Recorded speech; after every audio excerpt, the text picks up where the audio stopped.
All right, so yeah, like I was saying, VIP Angels. Um, you know, I it blows my mind. People want me to do this. I'm genuine. I don't do clickbait. I'm not like trying to hook you guys or clickbait. But VIP Angels wants me to upload chapter 10, so let's fucking get it. So I will dedicate, I guess, chapter 10 to VIP Angels. So fuck yeah, let's go, let's go. Oh, and also I'm using my new mic again just because I'm recording this time, and I want everybody to know that it wasn't there for the live version. So yeah, here we go.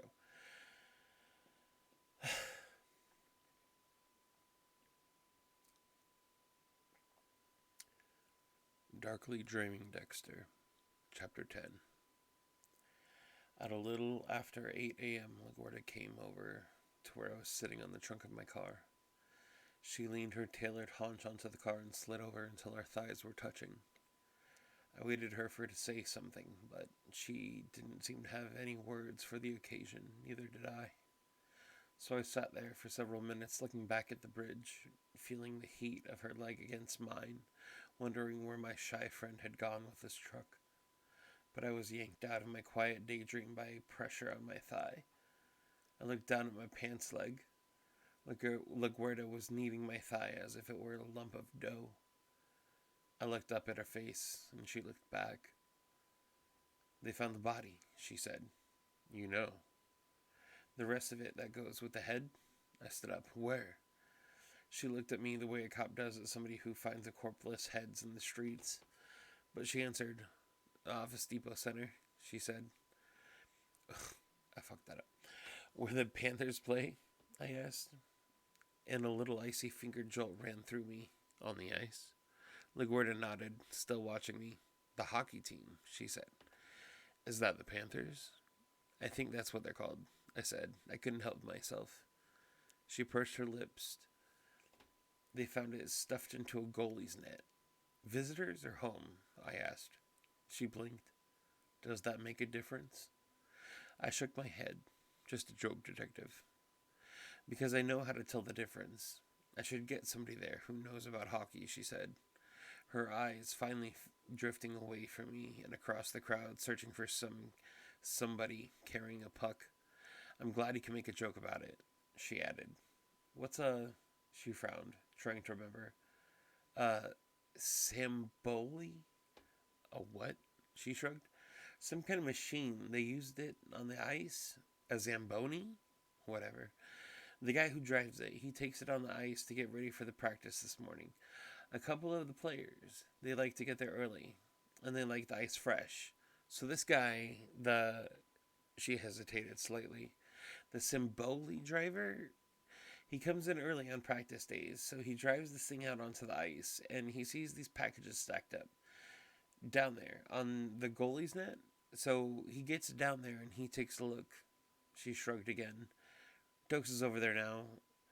He says they can't get the guy to calm down enough to say more than that.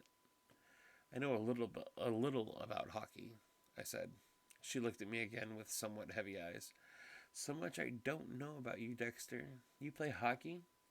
No, I never played, I said modestly. I went to a few games. She didn't say anything, and I had to bite my lip to keep from blathering on. In truth, Rita had season tickets for the Florida Panthers, and I had found, to my very great surprise, that I had liked hockey. It was not merely the frantic, cheerful, homicidal mayhem that I enjoyed. There was something about this sitting in the huge, cool hall that I found relaxing, and I would happily have gone there, even to watch golf. In truth, I would have said anything to make LaGuardia take me to the rink. I wanted to go to the arena very badly. I wanted to see this body stacked on the net, on the ice, more than anything else that I could think of. Wanted to undo the neat wrapping and see the clean, dry, fresh flesh. I wanted to see it so much that I felt like a cartoon of a dog on point. Wanted to be there with it so much that I felt self-righteous and possessive about the body.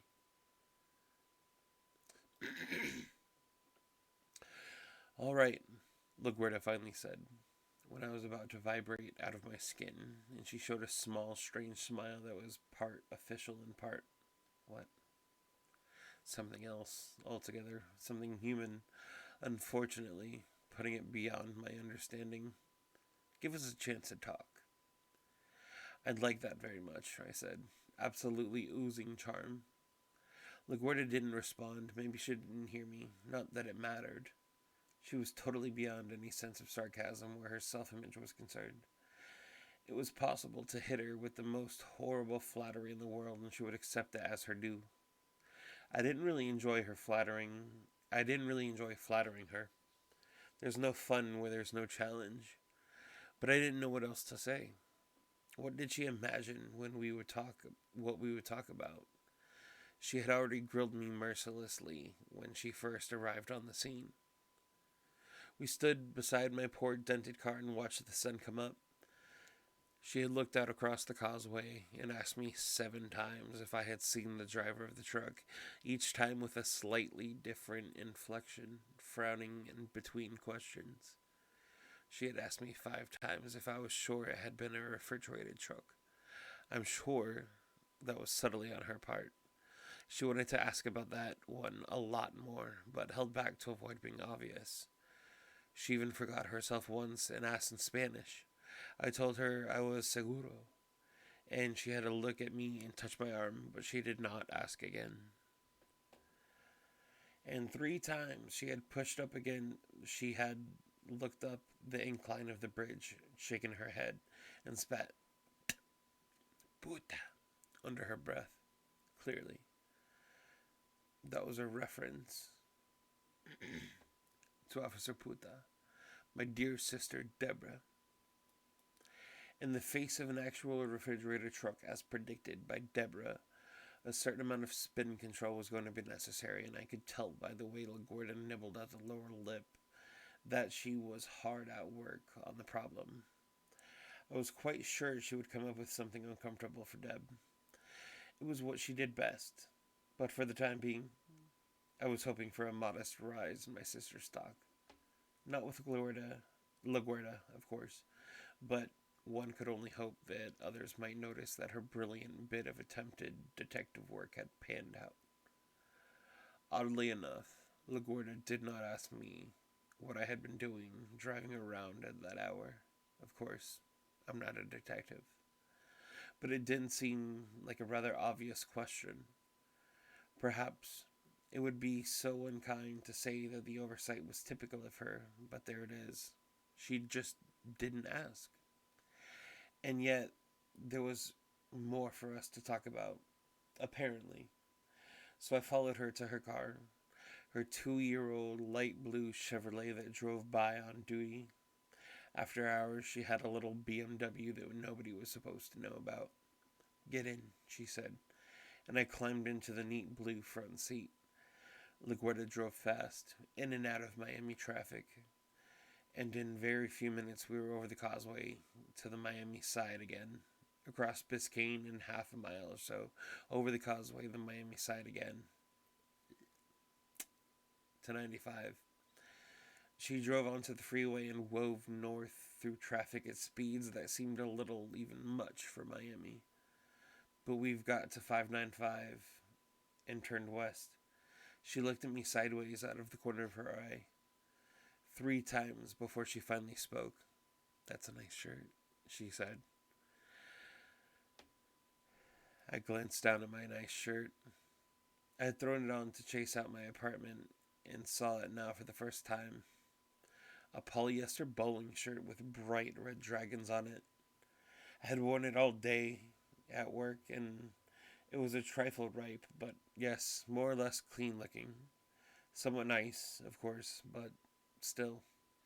Was LaGuardia making small talk so I would relax enough to make some damaging admission? Did she suspect that I knew more than I was saying and think she could get me to drop my guard and say it? You always wear such nice clothes, Dexter, she said. She looked over at me with a huge, goofy smile, unaware that she was about to ram her car into a tanker truck. She looked back in time and turned the wheel with one finger, and we slid around the Tinker and west on I-595. I thought about the nice clothes that I always wore. Well, of course I did. I took pride in being the best dressed monster in Tate County. Yes, certainly. He chopped up that nice Mr. Duarte. But he was so well dressed, proper clothed for all occasions. By the way, what did one wear to attend to an early morning decapitation? A day old bowling shirt and slacks? Naturally. I was a la mode. But aside from this morning's hasty costume, I was really careful. It was one of Harry's lessons. Stay neat, dress nicely, avoid attention. But why should a politically minded homicide detective either notice or care? It was not as if, or was it? A nasty idea began to grow. Something in the strange smile that flicked across her face and then away gave me the answer. It was ridiculous, but what else could it be? LaGuardia was not looking for a way to put me off my guard and ask me more penetrating questions about what I had seen. And she did not truly give a winged fart about my hockey expertise. LaGuardia was being social. She liked me. Here I was, still trying to recover from the horrible shock of my bazaar, lurching, slobbering, attacking on Rita. And now this? LaGuardia liked me? Had terrorists dumped something in the Miami water supply?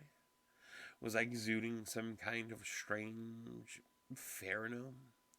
Had every woman in Miami suddenly realized how hopeless real men are? And I had become attractive by default? What? In all very seriousness, what the hell is going on? Of course, I could be wrong. I lunged at the thought like a barracuda at a shiny silver spoon. After all, what colossal egotism to think that a polished, sophisticated, career track woman like LaGuardia might show any kind of interest in me. Wasn't it more likely that what? As unfortunate as it was, it did not make any kind of sense. We were in the same kind of line of work, and therefore, conventional cop wisdom said, more likely to understand and forgive each other. Our relationship could survive her cop hours and stressful lifestyle. And although I take no credit for it, I am presentable enough. I clean up good, as we natives like to say. And I had put myself out to be charming to her for several years now. It had been purely political schmoozing, but she did not have to know that. I was good at being charming, one of my very few vanities. I had studied hard and practiced long, and when I applied myself, no one could tell I was faking it. I was really very good at sprinkling seeds of charm. Perhaps it was natural. The seeds would eventually sprout. But sprout into this? What now? Was she going to propose a quiet dinner some evening? Or a few hours of sweaty bliss at the Casino Motel? Happily, we arrived at the arena just before the panic overtook me completely. LaGuardia circled the building once, looking for the correct entrance. It wasn't too hard to find. A cluster of police cars stood scattered around outside one row of double doors. She nosed her big car in among them. I jumped out of the car quickly before she could put her hand on my knee. She got out and looked at me for a moment. Her mouth twitched. I'll take a look, I said. I did not quite run into the arena. I was fleeing Laguerta, yes, but I was also very anxious to get inside, to see what my playful friend had done, to be near his work, to inhale the wonder, to learn. The inside echoed with the organized bedlam typical of any murder scene, and yet it seemed to me that there was a special electricity in the air, a slightly hushed, yet feeling of excitement that, fuck me, Right now is when I would cancel the entire podcast. But fuck that. The inside echoed with the organized bedlam typical of any murder scene. And yet it seemed to me that it was special, that there was oh my god, why can I not read that right? The inside echoed with the organized bedlam typical of any murder scene. And yet it seemed to me that there was a special electricity in the air, a slightly hushed, yet, oh my god, bro. This is live. I'm dead. We strive for perfection. The inside echoed with the organized bedlam typical of any murder scene. And yet, it seemed to me that there was a special electricity in the air, a slight hushed sense that this one was different somehow, and that new and wonderful things might happen because we were out here on the cutting edge. But maybe that was just me. A clot of people stood around the nearby net. Several of them wore Broward uniforms. They had their arms folded and watched as Captain Matthews argued about jurisdiction with a man in a tailored suit. As I got closer, I saw Engel, no relation, in an unusual position, standing above a balding man who was one of the knee poking at a stack of carefully wrapped packages. I stopped at the railing to look through the glass. There it was, only 10 feet away. It looked so perfect in the cold purity of the new Zambonied hockey rink. Any jeweler will tell you that finding the right setting is vitally important, and this, it was stunning, absolutely perfect, as if I might simply pass straight down through the hardwood like a mist. Even from the railing I could tell he had taken the time. He had done it right, in spite of what must have seemed like a very close call on the causeway only minutes before. Or had he known somehow that it meant him no harm? And since I brought it up anyway, did I in fact mean him no harm? Did I truly mean to track him to his lair and come up on point, all a quiver for advancing Dibbert's career? Of course, that was what I thought I was doing. But would I be strong enough to carry through with the things if they kept getting so interesting? Here we were at the hockey rink, where I had whiled away many pleasant and contemplative hours. Wasn't this even more proof that this artist, excuse me, I mean, killer, of course, was moving on a track parallel to mine? Just look at the lovely work he had done here. And the head.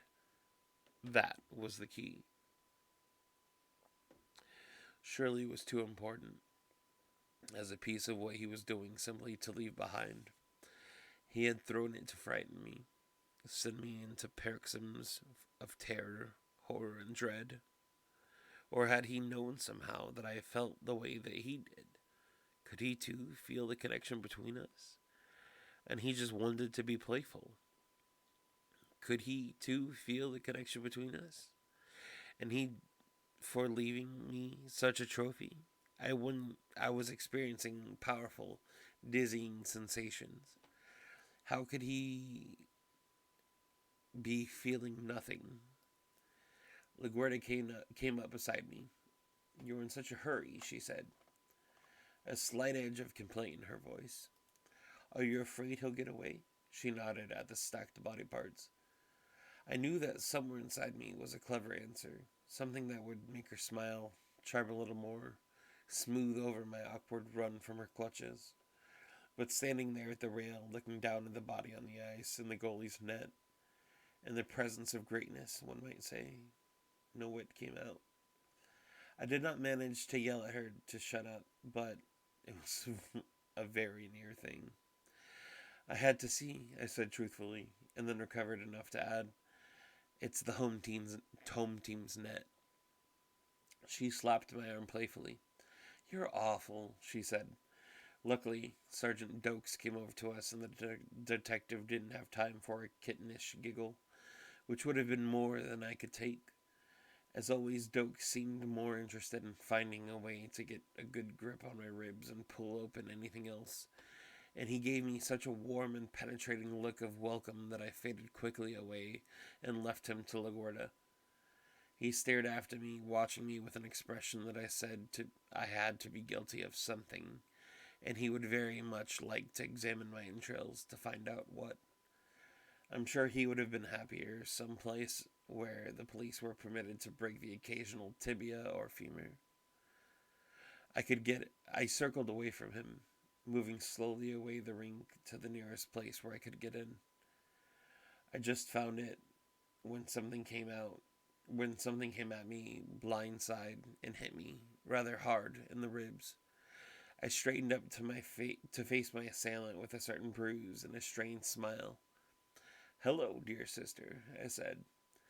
So nice to see a friendly face. Bastard, she hissed at me. Quite probably, I said, but why bring it up now? Because, you miserable son of a bitch, you had a lead and you didn't call me? A lead?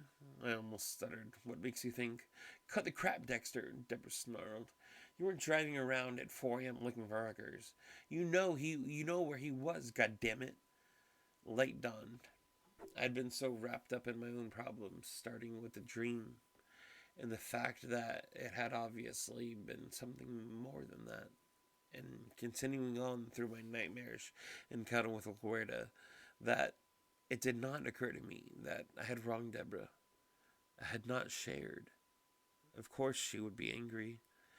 Not a lead, Deborah, I said, trying to soothe her feelings a bit. Nothing solid like that, just a feeling, a thought. That's all. It was really nothing. She shoved again. Except that it was something, she snarled. You found him. Actually, I'm not sure, I said. I think he found me. Quit being clever, she said, and I spread my hands to show how impossible that would be. You promised, goddamn you. I did not remember making any kind of promise that might cover calling her in the middle of the night and telling her my dreams, but this didn't seem like a very political thing to say, so I didn't. I'm sorry, Deb, I said instead. I really didn't think it would pan out. It was just a hunch, really. I was certainly not going to attempt any explanation of the parapsychology involved, even with Deb, or perhaps especially not with her. But another thought hit me. I lowered my voice. Maybe you could help me a little. What am I supposed to tell them if they ever decided to ask what I was doing driving around here at 4 a.m.? Has Laguerta interviewed yet? Exhaustively, I said, fighting down a shudder. Deb made a disgusted face, and she didn't ask. It was not a question. I'm sure the detective has a great deal on her mind, I said. I did not add that apparently some of it was me, but sooner or later somebody will ask. I looked over to her, where she was directing the operation. Probably Sergeant Dokes, I said with real dread. She nodded. He's a decent cop. If he could just lose some attitude. Attitude may be all he is, I said. But it doesn't seem like me for some reason he'll ask anything if he thinks it'll make me squirm. So tell him the truth, Deborah said, deadpan. But first tell it to me, and then poke me again in the same spot. Please, Deb, I said. You know how easily I bruise. I don't know, she said, but I like finding out. It won't happen again, I promised. It was just one of those 3 a.m. inspirations, Deborah. What would I have said if I had called you out about it and then it turned out to be nothing? But it didn't. It turned out to be something, she said with another push. I really didn't think it would. And I would have felt stupid dragging you into it. Imagine how I would have felt if he had killed you, she said. It took me by surprise. I couldn't even begin to imagine how she would have felt. Regret? Disappointment? Anger? That sort of thing is way beyond me, I'm afraid. So I just repeated, I'm sorry, Deb. And then, because I'm the kind of cheerful Pollyanna who always finds the bright side, I added, but at least the refrigerated truck was there. She blinked at me. The truck was there, she said. Oh, Deb, I said, they didn't tell you? She hit me even harder in the same place. God damn it, Dexter, she hissed. What about the truck? It was there, Deb, I said, somewhat embarrassed by her nakedly emotional reaction, and also, of course, by the fact that a good-looking woman was beating the crap out of me. He was driving a refrigerated truck. When he threw the head, she grabbed me by my arms and stared at me. The fuck you say? She finally said. The fuck I do. Jesus, she said, staring off into space, and no doubt seeing her promotion floating there somewhere above my head. And she was probably going on, but at that moment, Angel No Relation lifted his voice over the echoing din of the arena. Detective, he called out, looking over at Laguerta. It was a strange, unconscious sound, the half-strangled cry of a man who never makes loud noises in public, and something about it brought an instant quiet to the room. The tone was all a part shock and part triumph. I found something important, but oh my God. All eyes turned to Angel, and he nodded down at the crouching bald man who was slowly, carefully removing something from the top package. The man finally pulled the thing out, fumbled and dropped it, and it skittered across the ice. He reached for it, and it slipped, sliding after the brightly gleaming thing from the package until they both came to rest against the boards. Hands shaking, Angel grabbed for it, got it, and held it up to all of us to see. The sudden quiet in the building was awe-inspiring, breathtaking, beautiful. Like the overwhelming crash of applause at an unveiling of any work of genius. It was in the rearview mirror from the truck. It was the rearview mirror from the truck.